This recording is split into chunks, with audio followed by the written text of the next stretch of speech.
We get an awful lot of questions from you viewers, from guests at our farm, and the question is, what do we do with all of our animals? And it's kind of a broad-ranged question, but a lot of folks who are really interested in homesteading want to know one of two things. Are our animals pets, or are they just livestock?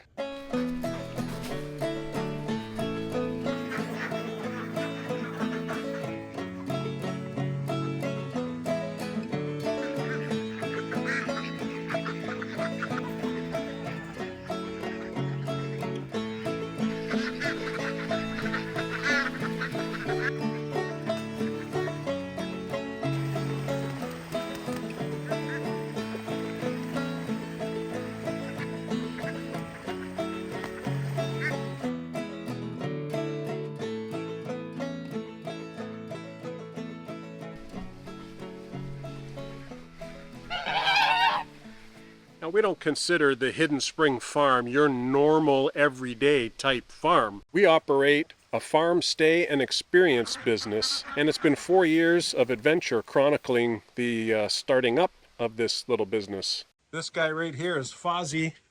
Fozzie, come on out, bud. How you doing?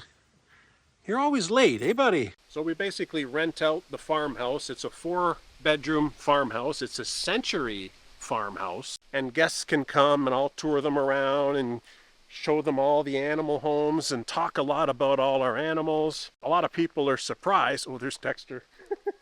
A lot of people are surprised that all the animals do in fact have a job. So right now there's a guest from Toronto. It's a family of 4, husband, wife, 2 kids, and a little dog. And they're loving the farm, they're loving the adventure, and I talk to them a lot about what's going on and some of our future plans, and that's what we do here at the farm to make a supplemental income. We do raise both animals for meat and animals as pets or just enjoyment. Or it could be something like the chickens and the ducks where they're giving us eggs. We did raise 30 meat chickens last year, but we still have a few in the freezer, so we decided not to raise a big grouping of meat chickens this year. But we should be back on schedule to doing it again next year. And in addition to that, my wife makes her own fresh dog food, and she doesn't really make cat food, but we do give the cats some of the farm fresh chicken.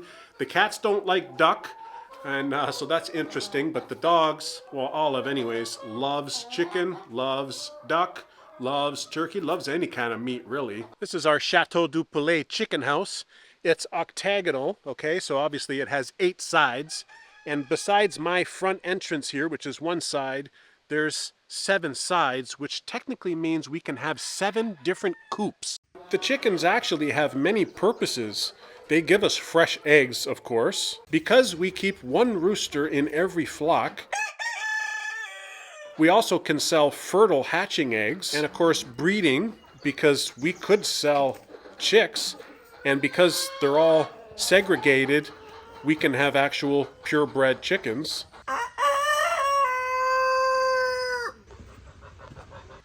Okay, guys. Okay.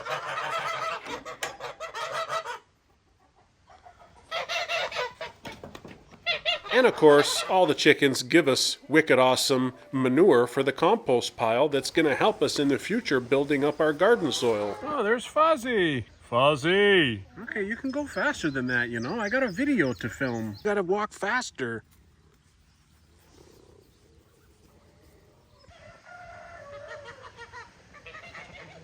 Olive, get out of the coop, please. Out. Out. Good girl.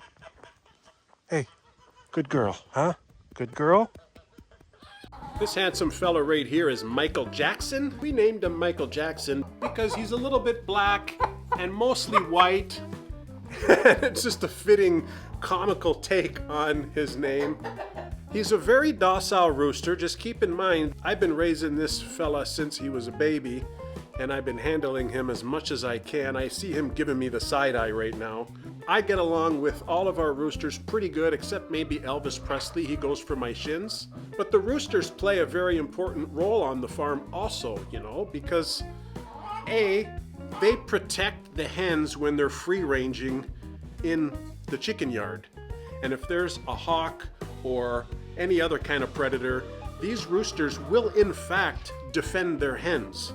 The other job that the roosters have is to find food for the females. You'll notice there's a little sound that they make whenever they find food. It's kind of like, and they do that over and over and over again while they're notifying the hens that there's food there. Come on over. And of course, these guys are breeding the hens, so we can have a constant, endless supply of baby chicks. And he allows us to sell fertile eggs, of course, which is really a good moneymaker because people are always looking to hatch their own chicks. Oh, hello, hen. You laying an egg for me? One egg from him, anyway. Okay, I'll give you some privacy. Are you going in there too? You guys okay?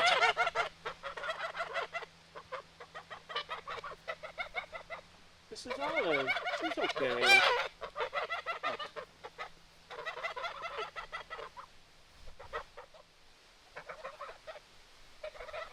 One of the keys is to bond with them enough that they won't attack you. You're the friend.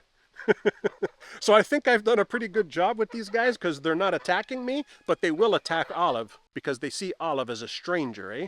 I honestly don't know what I'm going to do when these chickens get old. Sometimes I have a feeling that I just want to let the animals grow old, live out their days, enjoy their life, retire. But the reality is we're operating a farm, we're operating a business, and you can't just simply keep feeding and feeding and feeding 70 different animals. You know, they have to be able to pay for themselves. Otherwise, we're not going to be financially viable. But I'm sure at some point I'll have a soft spot for some of these critters. I gotcha. I gotcha. See, they're not even biting me. I think they want to bite me. You okay, buddy? I know. I see ya. I see ya. There's Olive. She wants to protect me against the geese, but she can't get in. Very protective, which is a great trait to have in a livestock dog, you know?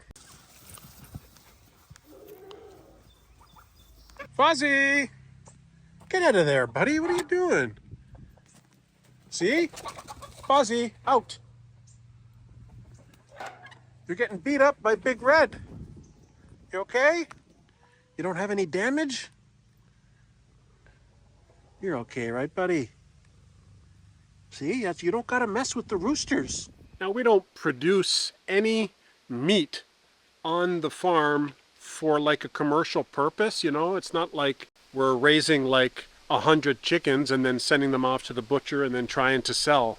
That's not what we do. I don't think we're ready to upscale our operation to be any kind of commercial type farm, because the reality of the situation is that we're still working for a living. But there's just not enough time in the day to do all what we do on the farm, work to make money, because YouTube doesn't pay the bills, not yet anyway. It would be nice if one day YouTube paid the bills, but if I put a video out and I get 5,000 or 6,000 views, I might make $100. Honestly, I spent more of my time. I spent 4 hours filming, 4 hours editing, that's 8 hours. You gotta keep working to build your channel, and I'm doing that as best as I can. We're just past 150,000 subscribers, so that's saying something. Thanks so much to all you subscribers. We're really on a roll. It's been a great year so far. We cannot raise any animals yet for mass production, you know? We just can't do it. We don't have the setup. We don't have time, so it is what it is. The ducks and the geese play an important role on our farm, and they too are working animals and have a job, so to speak. The ducks basically eat insects, which is key to managing your orchard. I don't know if they're having a huge impact, but I'd like to think that they do. I see them eating insects all the time, so it has to have a benefit. And of course, the geese are out here guarding the ducks. They are the bodyguards of the ducks in case any hawk or small predator wants to try to kill one of our ducks. The geese won't tolerate that. And the geese are very easy to maintain because they eat grass. All during the summer months, they're eating just grass, so it's very cheap to feed them. And in addition to all of that, both of those birds fertilize the entire area around here. And that's only beneficial for the pasture grass and for the orchard trees. Another great thing about the geese is that they act as an alarm system. So, you know, if any critter or any human gets close, they all start honking like crazy, and there's no way you can sneak up on a goose. The duck drakes obviously allow us to sell fertile hatching eggs, but they also allow us to keep replenishing our stock of ducks as needed. But the duck hens, they're eating insects along with the drakes, and they also give us fresh eating eggs. The pigs like the eggs, Olive likes the eggs. You can eat duck eggs, they're great for baking. I just prefer chicken eggs myself, but my wife likes duck eggs. Actually, fertile hatching goose eggs, because these are purebred Emden geese, one egg I sell for $15. Over the course of one season, I can make a couple $100 just from selling hatching goose eggs. I, for one, like to form a relationship with the animals, and I do try my best to separate meat animals from laying animals or from pet type animals. Because let's face it, if you have a layer flock for chickens, you're going to have those chickens for many years. Yes, there's a trail off of egg production over the course of, 2-3 years. It's going to slow down, but I don't care about that really. We're not a production farm, so we're just selling some eggs on the side to make a little bit of side money. Hopefully it pays for the feed.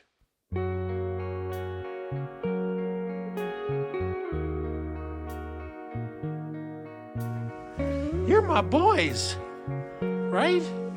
Right, Dexter? You're my boys.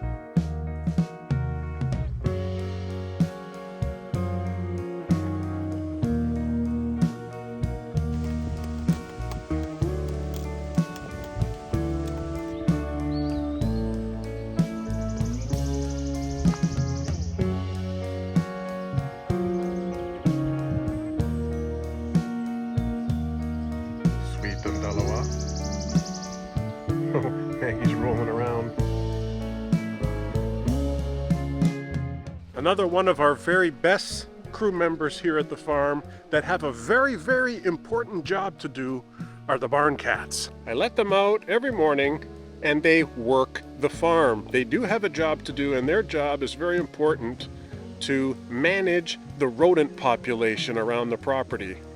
And they do somewhat of a good job. We do still have a rat issue, which the cats don't really like dealing with the rats, but we don't have any mice issue, that's for sure. This is Tango, everybody.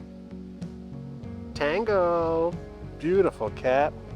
This handsome fella, his chunk right here, he's chunk because he's a chunkster. Look at his body. He's so soft and squishy. I know, bud, I know, okay, I'm putting you down. And this is our resident farm panther, Dexter Morgan. He's a serial killer for mice, right, Dexter? Look at his beautiful green eyes. Beautiful farm panther. This skinny girl right here is Maggie.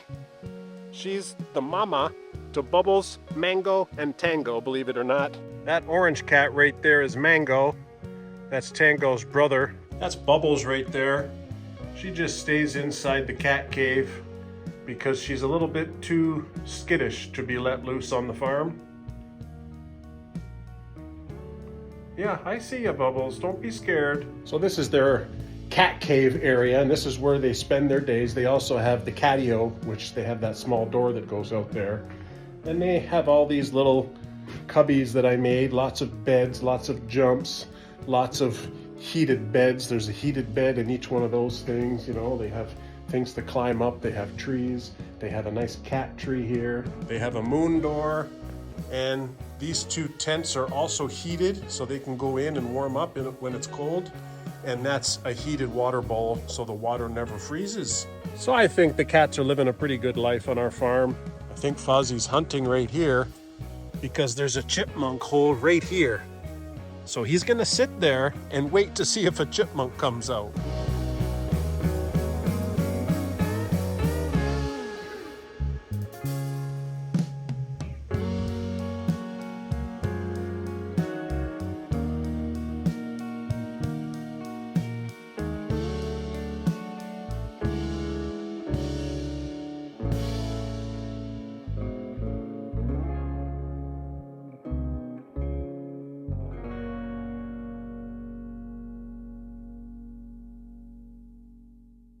We just recently got turkeys and they live in the turkey tower here. They also have the turkey trot run and they stay in here because they're too small to come out into the chicken yard just yet. But I wanted to get turkeys because I really like turkey bacon club sandwiches. And turkey meat is extremely healthy for you. Hey turkeys. How you guys doing? You spilt your food. This is no good. You spilt the food. They're getting big. Getting real big. These are a heritage breed, red bourbon turkeys. And I don't really know how many males and females there are here, but I don't plan on keeping many birds year over year, but I do plan on raising some meat turkeys. But of course it'll be next year because these guys are just too young. But besides providing us with meat, the turkeys actually do have a job and they eat a lot of insects. So when they will, in the future, here turkeys, got some fresh food for you, be walking around and free ranging in the yard, they're just going to be eating a lot of insects, and that helps a whole lot of things. That helps the crops, that helps us being annoyed by them, and it keeps the tick population down. And just insects in general is not great for damage to crops and orchards and whatnot, so just another advantage to us to having turkeys. Come on guys, you've already made a big mess of your food. Big mess. I'm gonna have to come up with a different kind of feeder for you guys. Let's check in on Fozzie. He's still there. He's still trying to get that chipmunk. Hey buddy, how are ya? You okay? You miss me, huh? Dexter just came to say hi, and I notice his air tag is gone. It's got the black holder, but it's all busted up. Look. So now I gotta go on an air tag hunt again. I just did this a couple videos ago. Okay, Dexter, we gotta find your air tag. I feel as though it's part of my responsibility as the farmer to keep them safe, you know, like provide them a comfortable, satisfactory living area and try to give them the best possible life. I do have daily interactions with all the animals and, you know, I keep them well fed and well watered and as safe as I can. Olive is our lone Old English sheepdog here at the farm. She is a livestock dog. She's a herding dog by nature, and she does a great job. She's an excellent watchdog. She's like an alarm system. There she goes, going to protect Mama. Mama's on her ATV, and she's wondering, where's Mama? She's such a good bodyguard. You know, nobody can come to the farm and sneak up on us, both human or animals, without us knowing, because Olive will bark and really notify us that something's going on. And she's really become my wife and my personal bodyguard. So wherever we go around the farm, she's always checking in.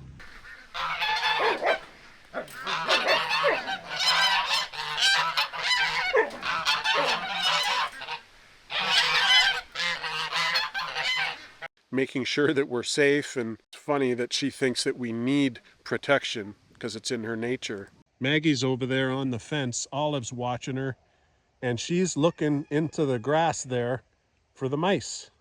I know that's what she's doing. She's taking the high ground because she can see everything up there. And Olive's just watching her. Look, she's protecting the cat in case anything happens to her. And he's still there, waiting for that thing to come out of the hole.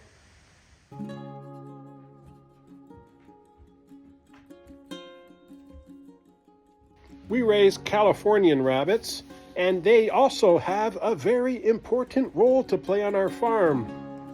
Oh, hello, rabbit. You okay?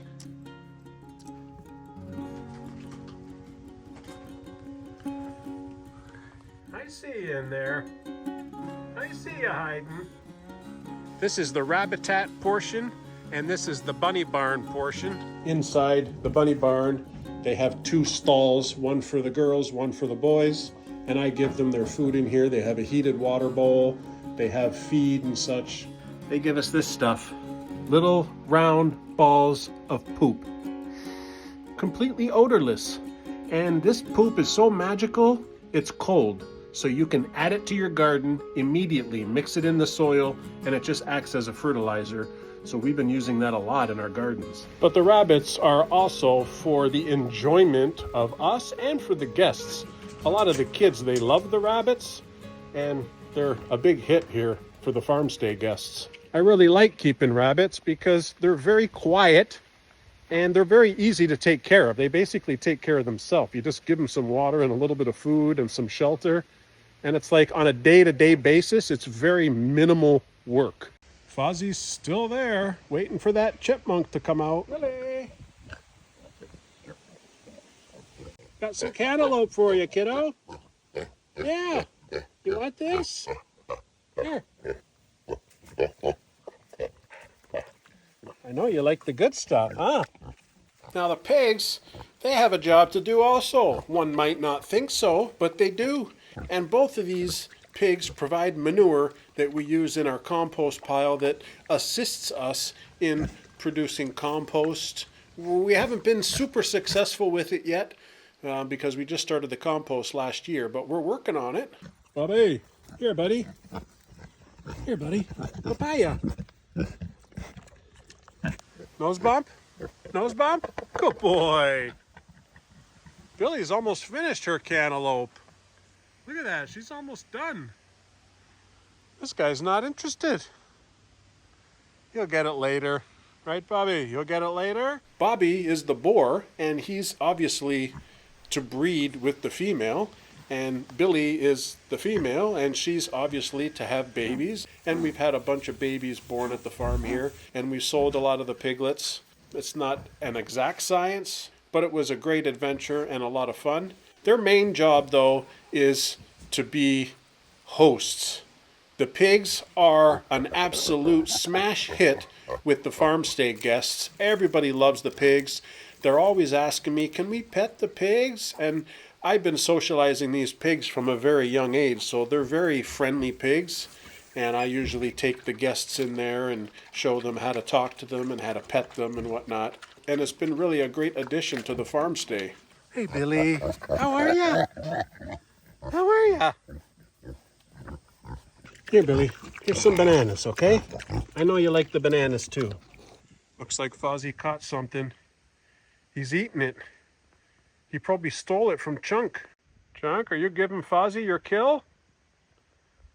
Hey, Chunk?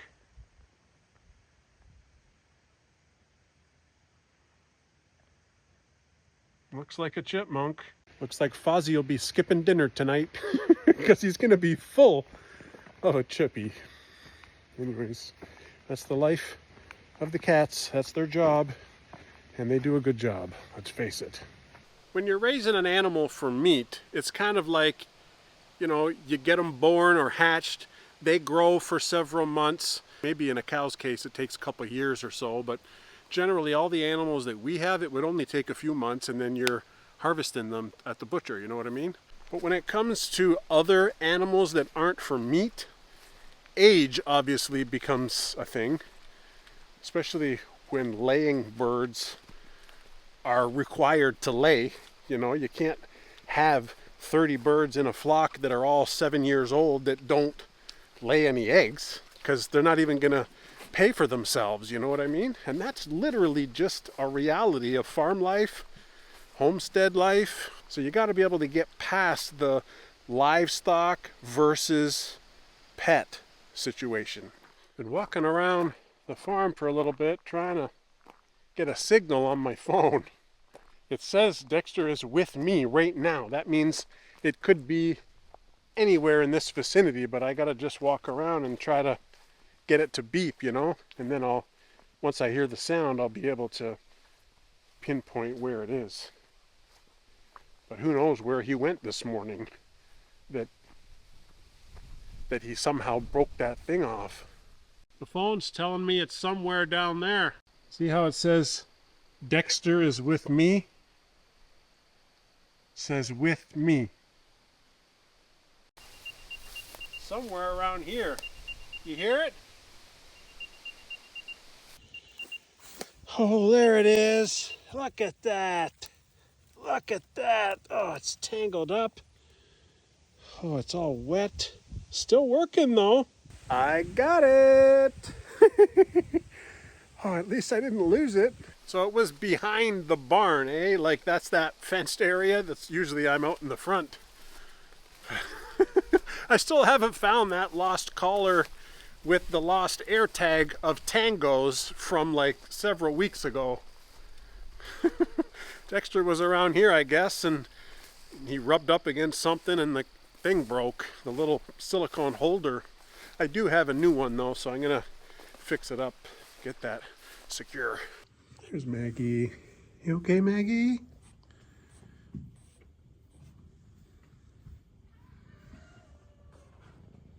There's Fozzie up in bed there, fixing up Dexter's collar, so I thought I'd show you what exactly I'm doing and what happened to his holder for the air tag. There's the holder for the air tag. You can see how the silicone rubber is all split. So that's how it fell out. And then this is a brand new one that I already put his found air tag in. And all you do is flip this. You know, it's kind of like in the hole on one side and then you fold it in the back. So you just stretch it on and then fold it like this. And then that sits there. And then that's how it gets attached here. These are all safety collars. And that just pops off in case he gets stuck somewhere. Here's my Dexter. He feels so free without the collar on.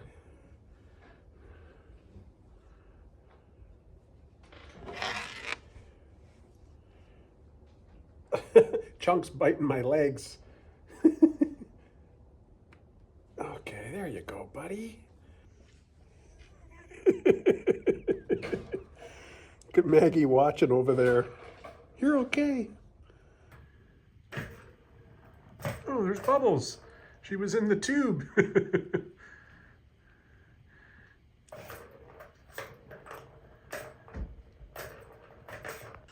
You okay, Maggie? You're okay, right?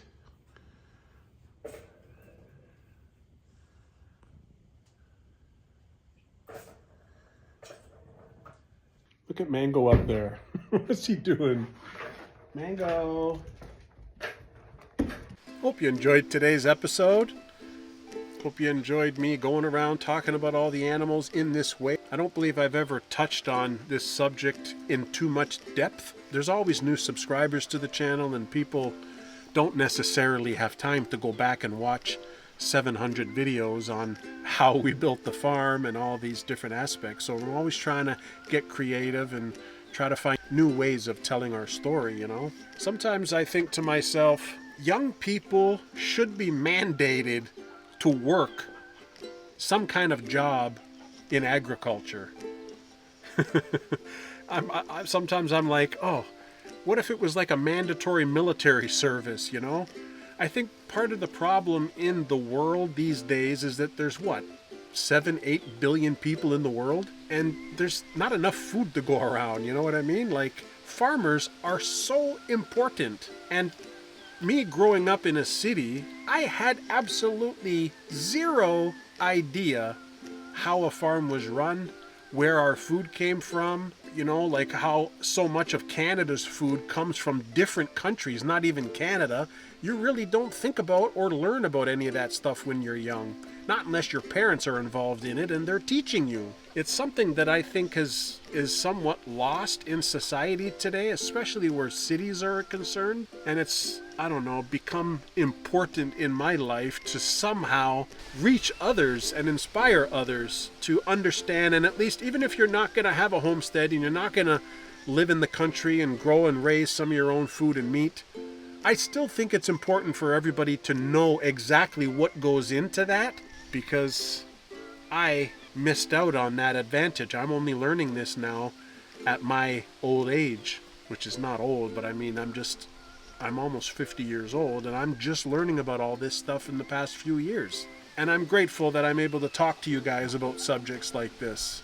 Don't forget to subscribe if you're not already, and click the like button for me. And if you want to make sure you get all of our latest uploads you got to click that little bell notification symbol, and that'll make sure that you get the notification when we do upload a new video. So anyways, you guys take care from Olive and me.